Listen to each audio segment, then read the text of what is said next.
Hi, my name is Vanessa and I lead the museum experience team at Cincinnati Museum Center. Today I'm going to share with you a little bit of 1940s fashion history by teaching you how to do a victory roll using modern day curling irons. All right, are you ready? Okay, first thing that we're going to do is part the hair in a way that you feel most comfortable. So I like to part my hair with a little bit more on one side than the other. That's just my preference, but create that center part if you want, to the side, whatever you're most comfortable with. All right, then the next thing that we're going to do is create a segment of hair to work with to create the victory roll. So from however you've parted your hair, you're going to take either your fingers or a teasing comb, the tip of the teasing comb, and create a segment that goes back behind the ear, like so. Once you have that, you're going to take sections of the hair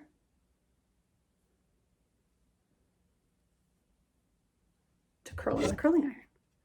Now this is a 1-inch barrel, but you can use whatever you have. You just want to make sure that you're curling up and back, because that's the shape of the victory curl. If you have something smaller than a 1-inch barrel, that's okay. The tighter the curl, the more it's going to hold its shape. All right, so I didn't let the curl fall because that would sort of pull, the weight of my own hair would pull the shape of the curl out. I'm going to use a bobby pin, crimp side down, flat side up. I'm going to secure that next to my scalp, like so. Then I'm going to take the next segment and repeat.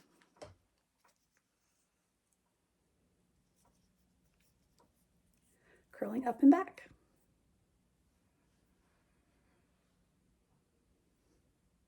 So, I personally became interested in vintage fashion because I loved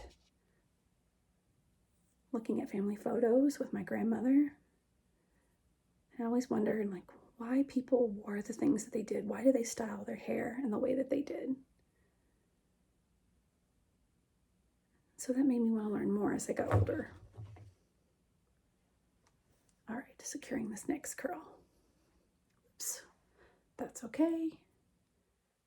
If that happens, you just want to wrap that curl back in on itself and just use a second bobby pin. And if a little bit sticking out, it's okay. At this point, we're just giving the curls a chance to set by cooling down. The other reason that I became fascinated with 1940s style is because of my work at the Museum Center and how we interpret the history of Union Terminal. World War II happened during the 1940s. And so we're sharing the importance that the building played. Like, did you know that Union Terminal had the first troops in transit lounge in 1941? Pretty cool. Also, by the war's end, millions of troops, service personnel, and family members traveled through our city through the use of Union Terminal.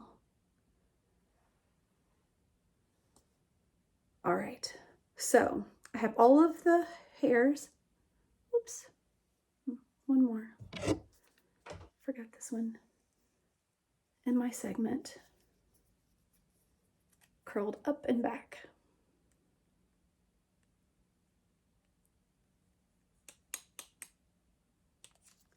Okay.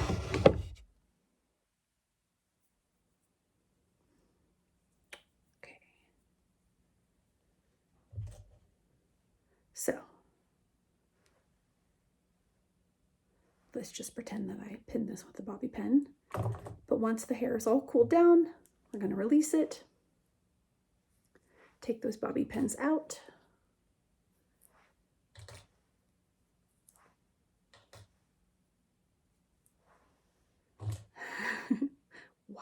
looking, right? And we're going to gather all those curls up. Then we're going to take a hairbrush, or I like to use a teasing comb, to tease the hair.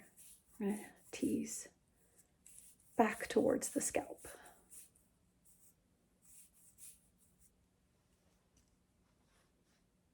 That's some pretty serious volume, right? Okay. After you're finished with the teasing, you can take your fingertips and just lightly smooth, or you can take your hairbrush and smooth those hairs.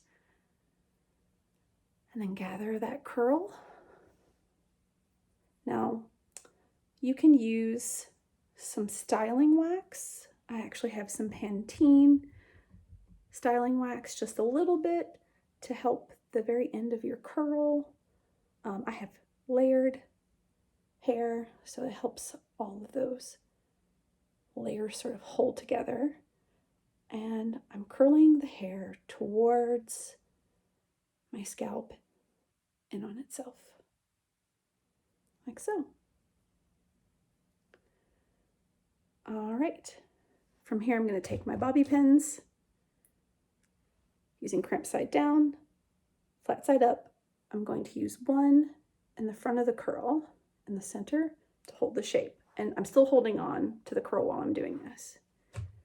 And then I take another bobby pin and secure the back of the curl. All right, so because you've used maybe a styling wax, your fingers are sticky, so I recommend that you not use those to get in and shape the curl.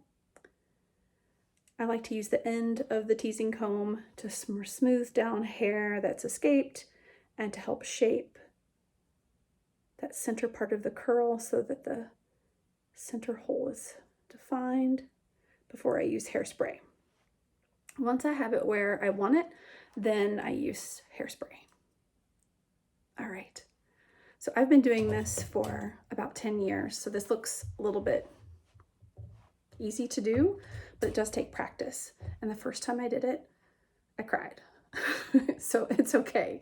We're in quarantine and no one's gonna see, and it gives you plenty of time to practice this vintage style if you've always wanted to give it a try. So for the sake of time, I'm not gonna style this side of my hair, but to get a true victory roll look from the 1940s, you would replicate what I did here on this side of the hair. But let's just pretend that one side of my hair looks great, it worked out. The other side, I couldn't do anything with. Don't worry. What you'll do, you can just gather the hair all together, push that hair forward, use a bobby pin to hold it in place, and then you can use a flower, or you can grab a hat, put it to the side, tilt it forward, put on your red lip, and voila, you have a 1940s look. You can just curl the ends of your hair into these little curly ringlets, and you're good to go. So if you've enjoyed this activity, or you want to learn more about other activities, please follow us at cincymuseum.org or other social media platforms. Right now, we are closed to the public and we rely on ticket sales. So if this was fun and you appreciate what we do, please consider donating by using the link below to help further our mission. Thank you. We appreciate you. I hope you thought this was fun. Bye.